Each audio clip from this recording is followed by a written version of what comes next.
jetzt aufgeregt. Excited.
All right.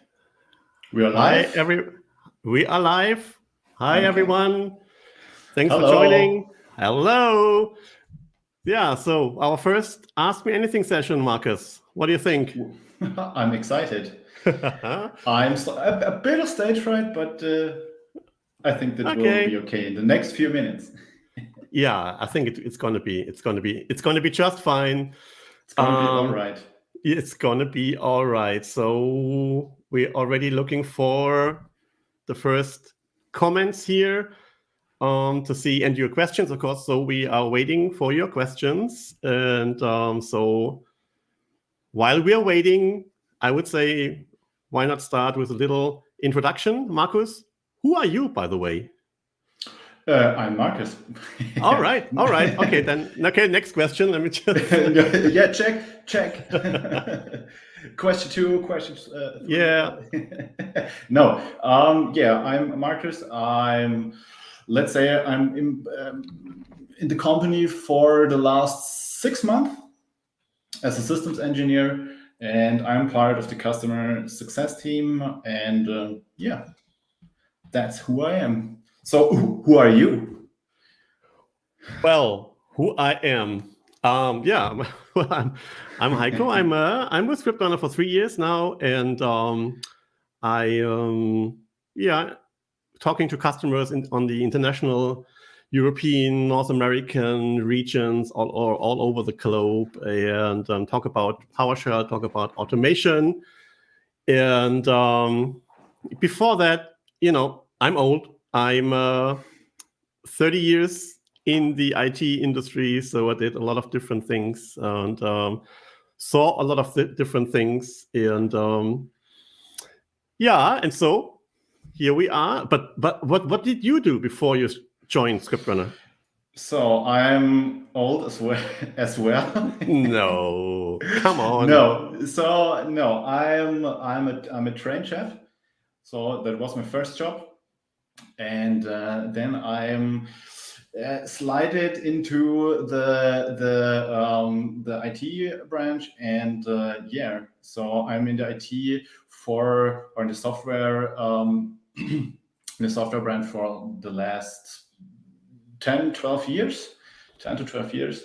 And the last job I had was just I was a system administrator. All right, so see, that's how I started as well. So actually, way back in time, a long time ago, I started as a bank clerk, and then also accidentally moved to IT, and I had no clue at the beginning. Maybe I still don't have any clue, but who knows? So that's how I also started with doing administration stuff and consulting, and this is when I first became. A few years later, became an Microsoft Exchange server fan, I have to say. So that's really one of the first products where I got kind of a fanboy of. Like, really? Okay. So the first product I really worked with was the Microsoft Dynamics CRM. Dynamics CRM 2011. It to answer. All right. Wow, that was. I mean, this is a complex solution, right? Yes, it's a complex solution, and that was the time where the CRM was only available in on premises, not in the cloud. So, and I think today you get only the Dynamics 360. I think that's still the name, Dynamics 360. 365. I don't know. I'm not sure. I'm maybe somebody can tell us who's following us. Maybe in the chat. Yeah, so that was the first product I worked with, and yeah, I've done a lot of work together with customers, done a bit scripting with JavaScript, and developed some plugins. And okay, so when did you first start using PowerShell? That was, I think it was in the beginning of my career in the IT section. So, but in the with Dynamic CRM, you don't have to use it much. So I think it was the last 2 to 3 years, it gets more and more a thing to use PowerShell. And I think the last year, I'm really intensive into scripting. Cool. Yeah. So see, for me, it was again because I already start talking about Exchange. With Exchange, I had the first experience with PowerShell with Exchange 2007. Okay. And I have to say, it was not love at first sight. I have to say, it was like back then I was working for a security company who did security software for Exchange. Okay. And so I prepared environments, to work with it and demo it and stuff like that. And I had to change the SMTP port of an SMTP connector. And I was looking in the GUI for it because in Exchange 2003 you could do it in the GUI. And then I found out, then I wrote somewhere, you have to use this thing called PowerShell to do it. And then I thought, okay, let's do it.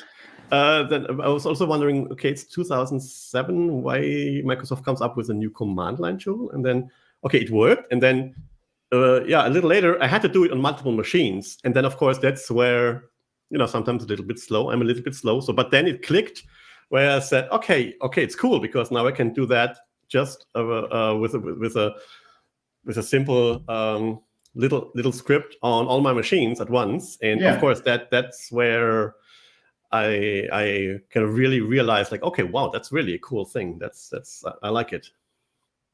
Yeah, in my boss in the former company I worked, he was an absolutely Exchange guru, I want to say, and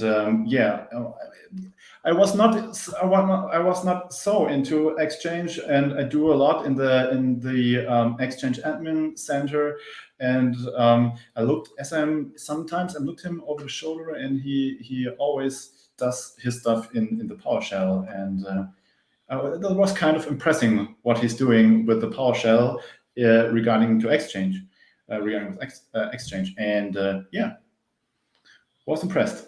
Yeah. Okay. Yeah. So, I mean, I guess that's why we both are in this company called ScriptRunner, and doing things with PowerShell and automation, right? So maybe we are switching gears a little bit, because we are still waiting for questions. So it's your chance. But until we get some questions, maybe let's talk about your personal highlights of the last days or weeks. The personal highlights, I will take part in the PSConf in Vienna in June. That was a highlight for me, and we are currently testing the new ScriptRunner version, the R2 version. and the new version contains a lot of highlights. So yeah, and another highlight will be this evening the new Book of Boba Fett episode. Ooh, okay. So you're Disney Plus Yes. viewer. Okay, see, I'm still a little bit reluctant, because I have Amazon, I have Netflix, so but I'm it's worth it. Okay. Definitely. Maybe I should at least start a trial month, because what I'm really interested in is this Beatles documentary that came out in Haven't seen yet. November. I think it's called what's it called? I don't know. But it's like, I heard many comments on it, and I think it's directed by the same guy who did Lord of the Rings. So you mean Peter Jackson? Yes. Okay. Yeah. Not quite sure if he is the director, but if yes, it's definitely a highlight. I have to watch it too. Yeah. So okay. it's on my watch list. Yeah. Yeah, we have already. So now we have some questions. Okay. Somebody asked, okay, why are you working for ScriptRunner? Why are you working for ScriptRunner? You want to start? I can, sure.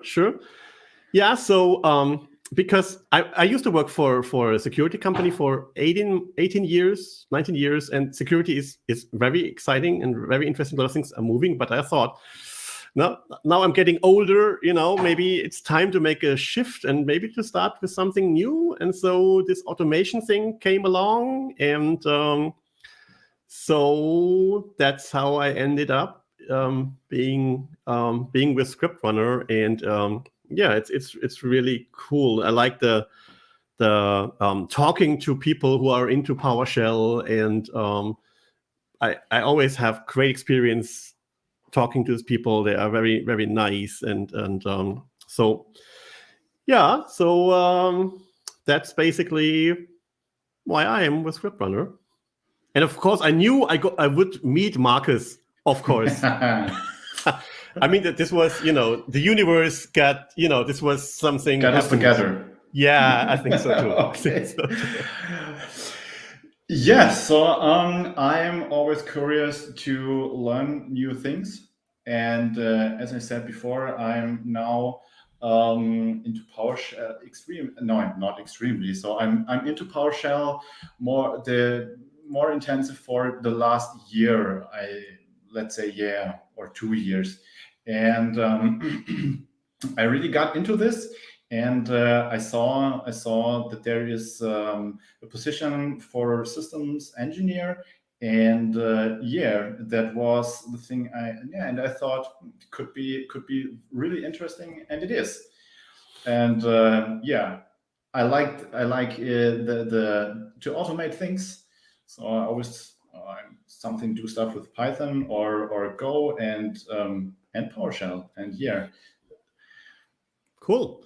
Yeah, so we have 2 more questions related to my background, which is real, by the way. So this is not it's not a picture. So yes, there is a keyboard and drums, but I'm not playing right now. I don't want to fear people away, but I'm into music. So by the way, if you're interested in the things I'm doing, you might take a look at my YouTube channel, where I'm sometimes publish some GarageBand experiments, as I call them. So that's something. Oh, and now, okay, so there's another question coming in. From Which Michelle. Star Wars character is your all-time favorite? That's my question.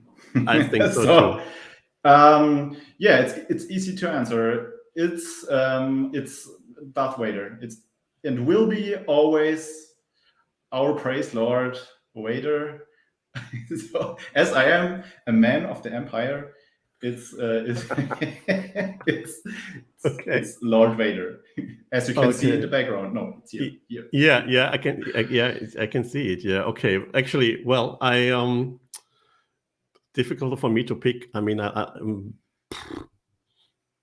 it's really difficult. Maybe I think it could be oh God, what's the name? The character that Harrison Ford plays? Han Solo. Yes, I think he was just a kind of a cool,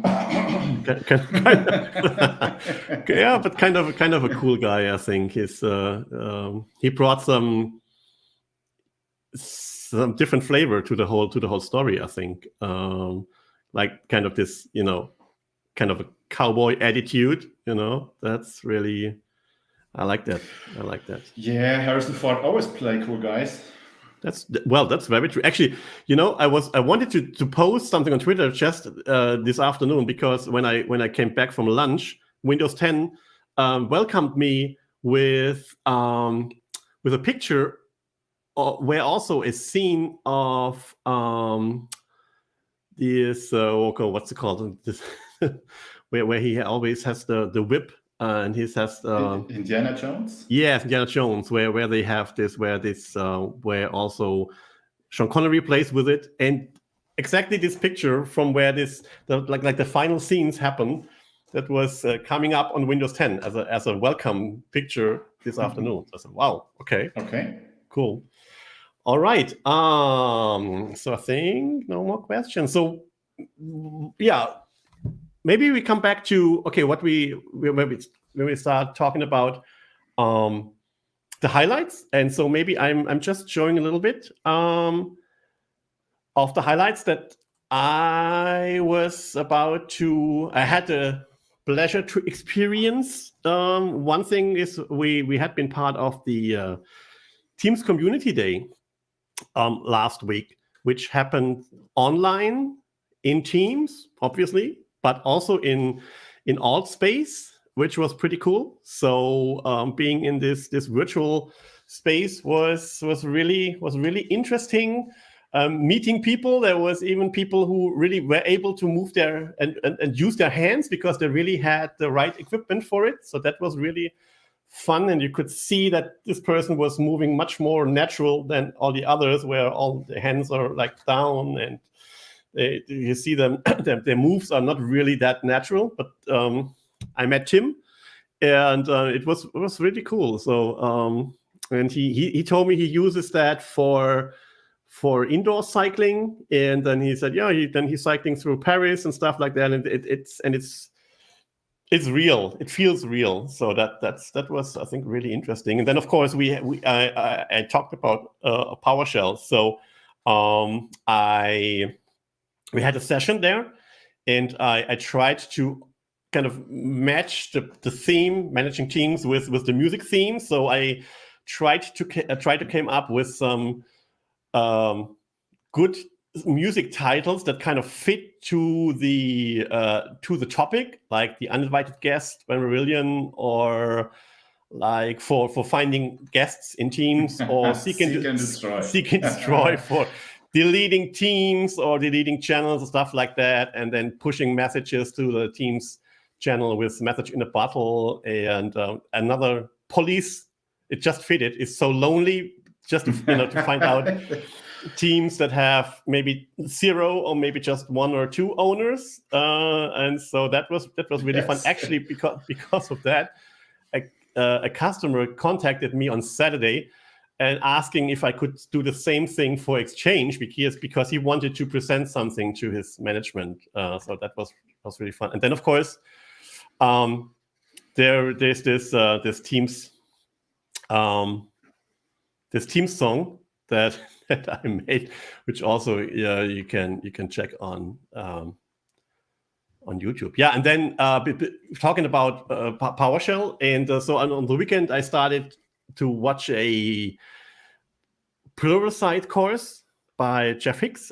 It's about PowerShell DSC. Pretty interesting.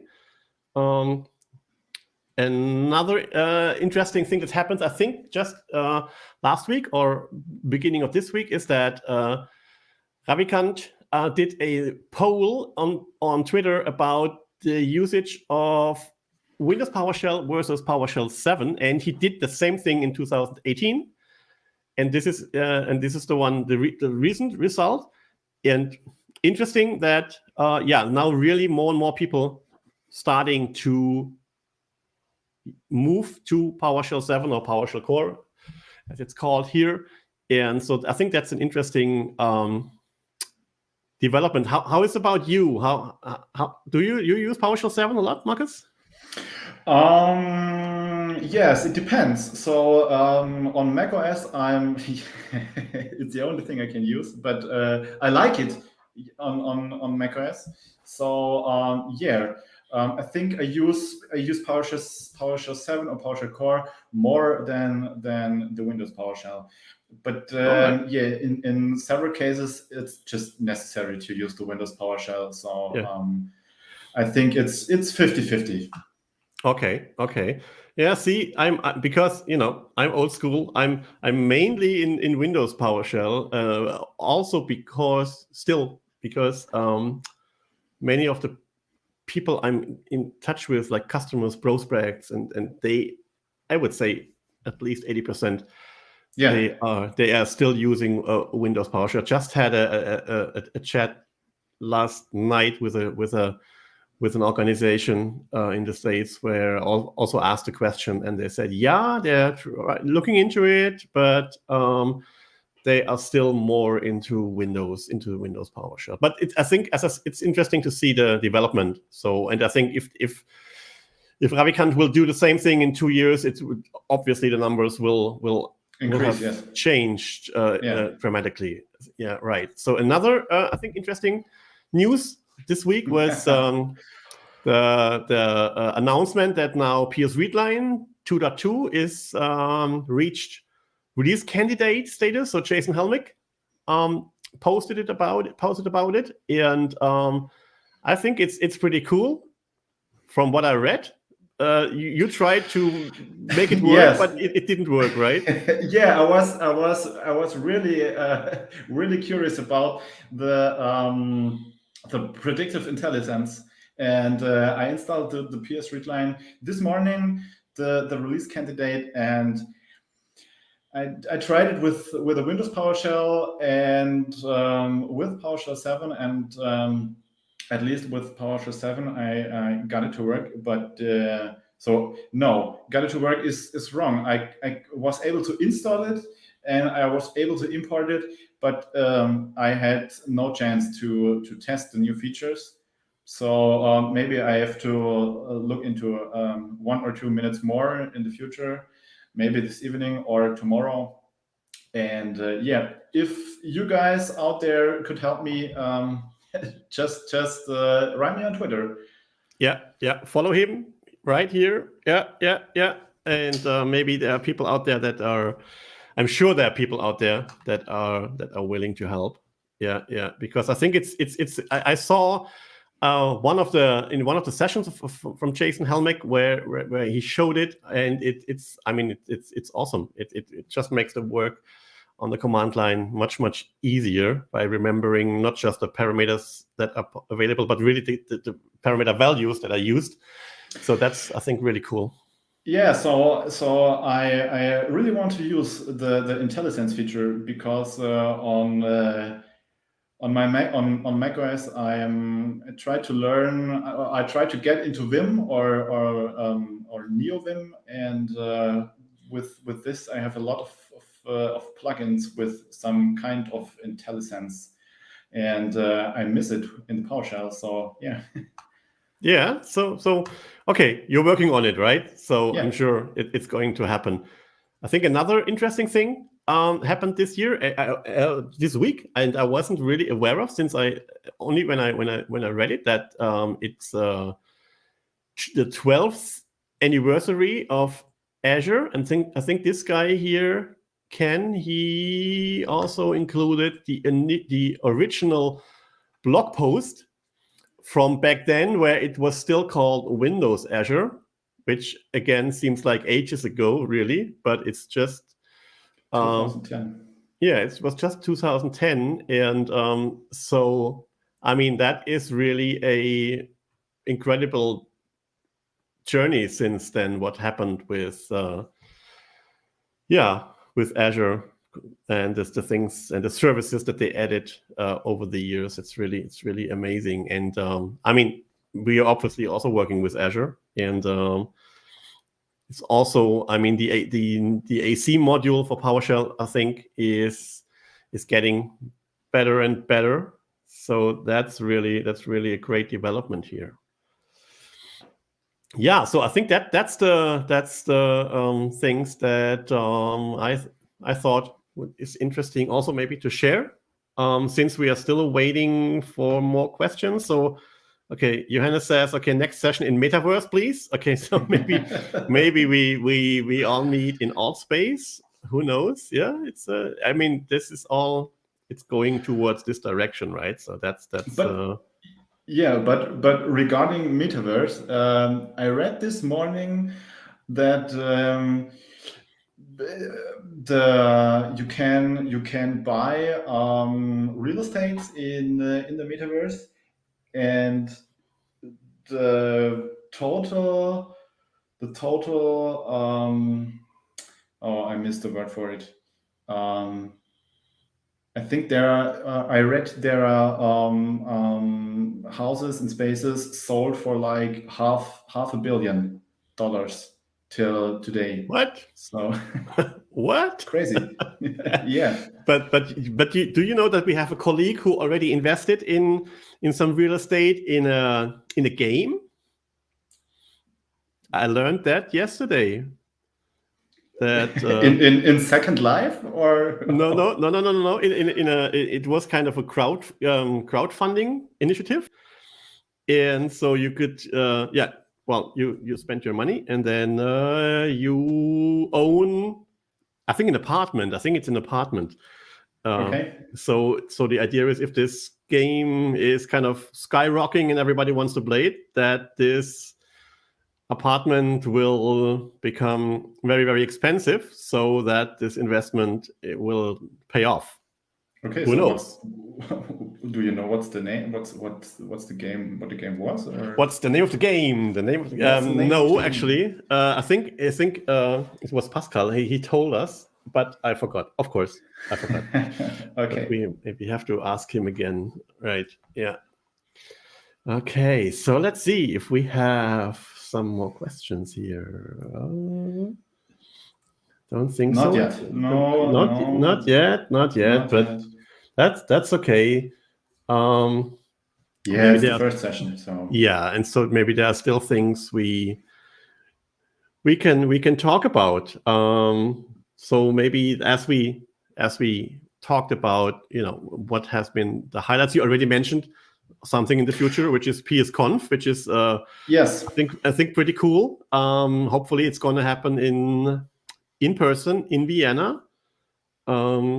I was at the PSConf in Hanover in 2019, I think, and it was amazing. It was the people are there, friendly, knowledgeable. Some sessions were really way above my head. I was just in there like, my mouth open, like, okay, what are these people actually talking about? But it was it was a lot of fun, and I very much remember 2 sessions by a guy, I think he's from Denmark, Gottlieb Svensson, I think is his name, and he it was crazy. He used PowerShell to control a robot, Mr. Briggs, via Azure functions with PowerShell, and it was amazing. And the second session was he did a DJ set where he controlled the BPMs staying in sync via PowerShell. So that was really was amazing. I mean, edge cases, yes. So do you have to do it with PowerShell? No. But is it possible? Obviously. So that was really, and I read that he's going to be also, he's one of the speakers. So that's definitely a session you should really go to.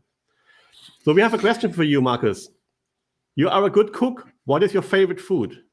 Oh, okay. I heard that question a lot of times in the past. So to be honest, I don't have any favorites. So I'm really into Asian food. I love the Asian kitchen. And so I love Chinese food. I love Indian food. But I think So I'm also into the Russian kitchen, as my girlfriend is from Russia, and Cool. she's cooking a lot of traditional Russian food, and so I gained a lot of weight in over the last years, eating Come a lot on. of So the main part of Russian food is mayonnaise. So Okay, so what would be a typical Russian meal? a typical Russian meal is pelmeni, Okay. it's not exactly Russian. It's more from Kazakhstan. It's or Uzbekistan. I think it's menti, and I love it. It's just meat wrapped up in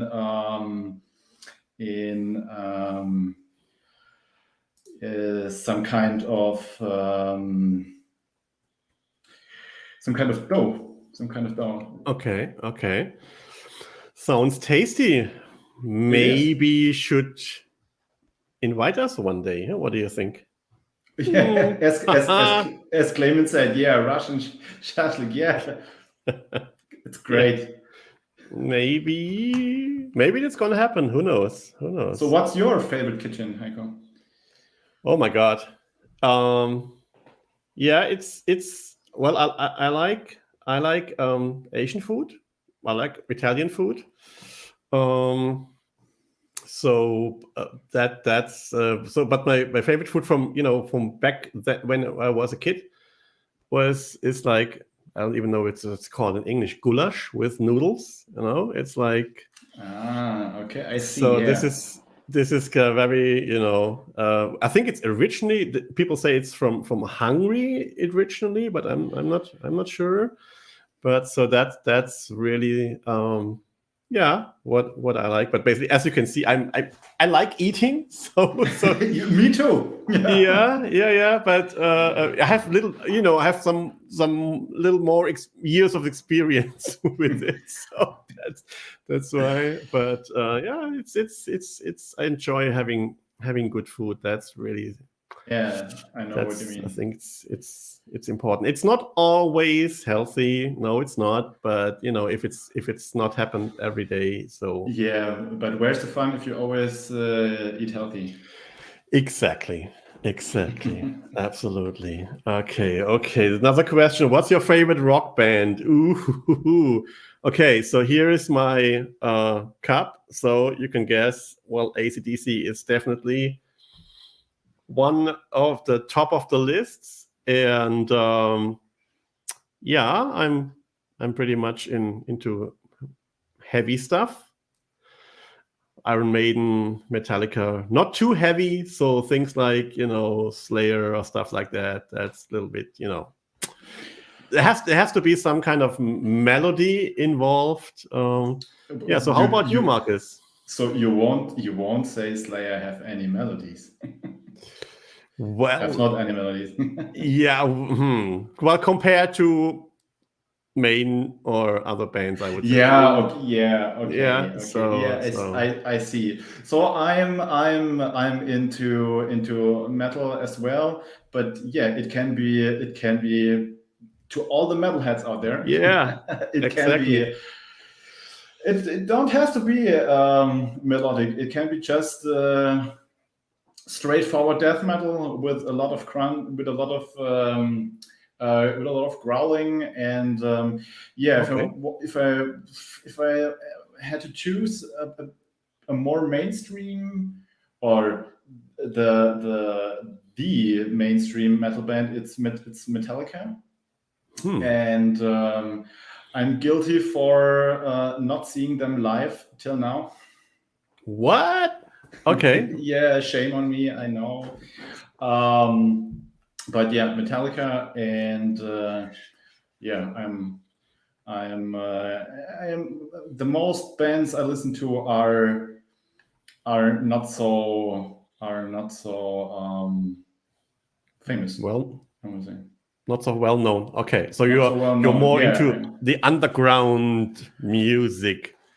Yes, but I'm also into old school hip hop or 80s music from the 80s. I'm really into synthwave or synthie pop or something like that. Okay, cool. So somebody comments Bon Jovi with 3 exclamation marks. Well, yeah, I would say at the beginning at least, they were really rocking away. That's Living really on a cool. Prayer. For example, yeah, it's even the first single, Runaway, I think that's But also Bed of cool. Roses is also from Bon Jovi. The more romantic. Yes. Now that kind you of mention it, music. yes. Yeah, that's true. But yeah, it's for me. This is like like the Scorpions. They started being a rock band, and then at some point in time, they kind of changed to doing all this ballad stuff, which was, I don't know. As you can see, Jane in the chat. That's my girlfriend, and you're always invited to enjoy some Russian food. Okay, it's okay, cool. I mean, it's on camera, so it's live. Everybody has heard it. Okay, cool. Yeah, thank you. That's looking forward to that. And then another question regarding music: which concerts have you been to?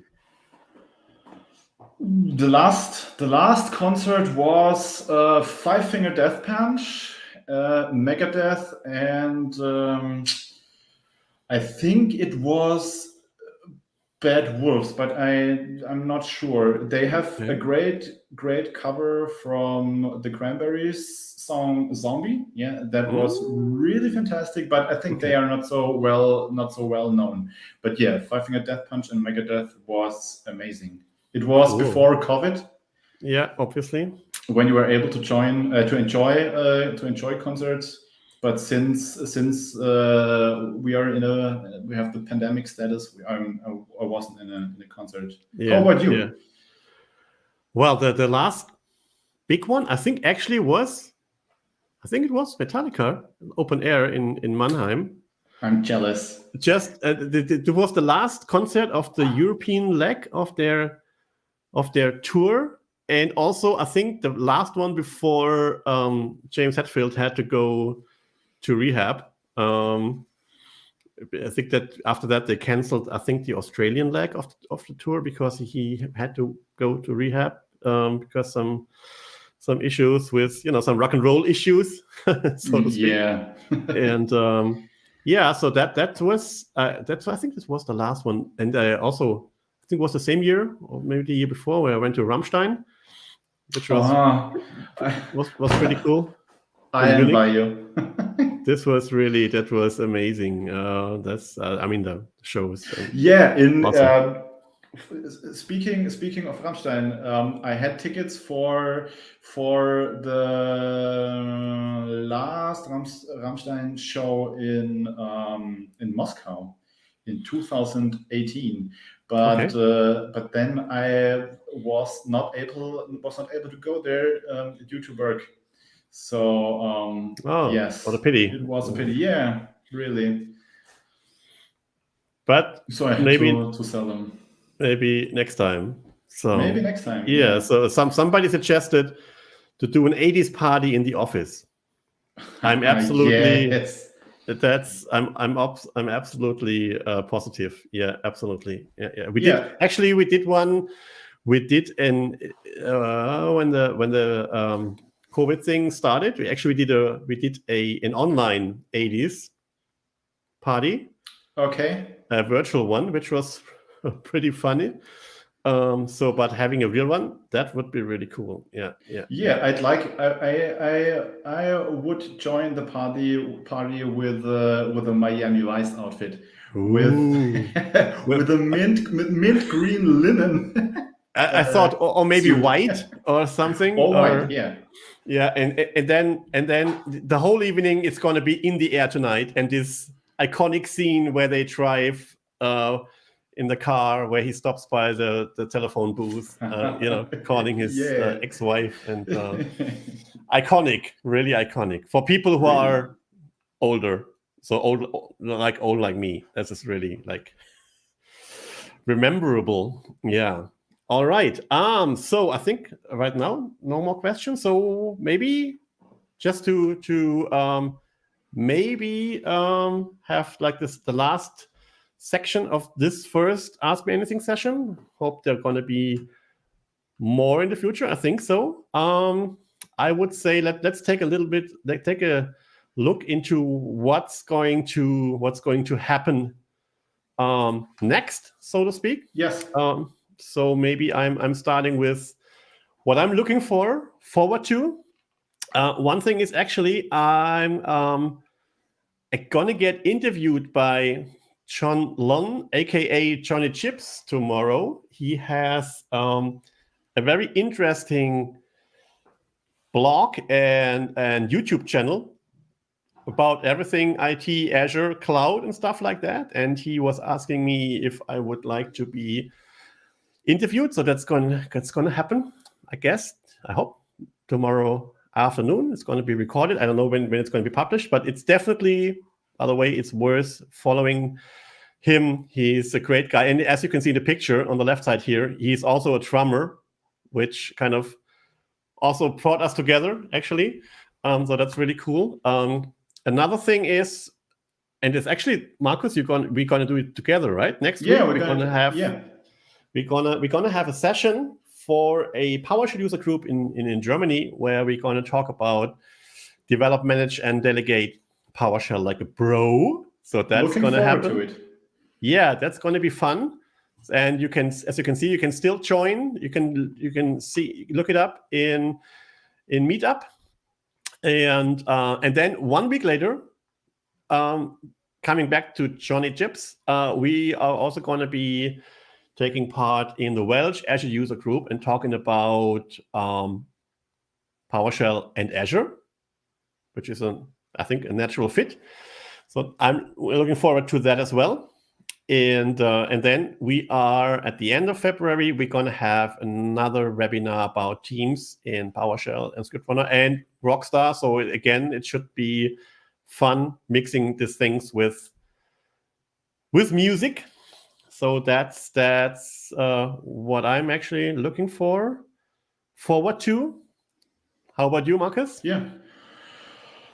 Yeah, with the session with you in the next week, I'm really looking forward into them. As said, to even if there is still much time to the PSConf in Vienna, but I'm also looking forward to the next ScriptRunner version release on the February the 9th, I think it was, and Cool. Yeah, so I think a lot of, as usual in the IT business, a lot of things are happening. So I would say we all gonna stay tuned. And regarding this Ask Me Anything session, our plan, I think, is to make this a monthly thing. Typically, kind of after maybe 1 or 2 days after our monthly webinar where we talk about PowerShell and in particular platforms or topics. So to have a kind of a platform where everybody can join, ask questions, and which we can hopefully answer. And if we can't answer, the answer is, of course, 42, right? So that's... Yeah, it's always 42. That's always 42, right? All right.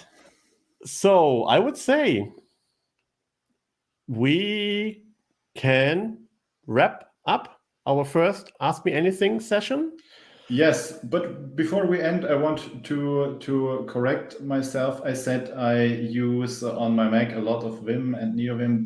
That's right, but I want to say I use iTerm with ZSH. All right. Okay. So correction. All right. Perfect. All right. So this was really fun. What do you think, Markus? Yeah, I enjoyed it a lot. And if you enjoyed the session too, just follow me and Heiko on Twitter. See you We can there. talk about PowerShell and technical related topics. Or cooking or music. Or Star Wars. or music. Movies. I'm into movies. Okay. So maybe have a topic for the next one. And we're going to talk about Russian cuisine. That's for sure. Yeah, looking forward to it. All right. Okay, Markus, everybody out there, thanks for joining. Thanks for joining. Have a great week ahead. Bye. Bye-bye. Bye-bye.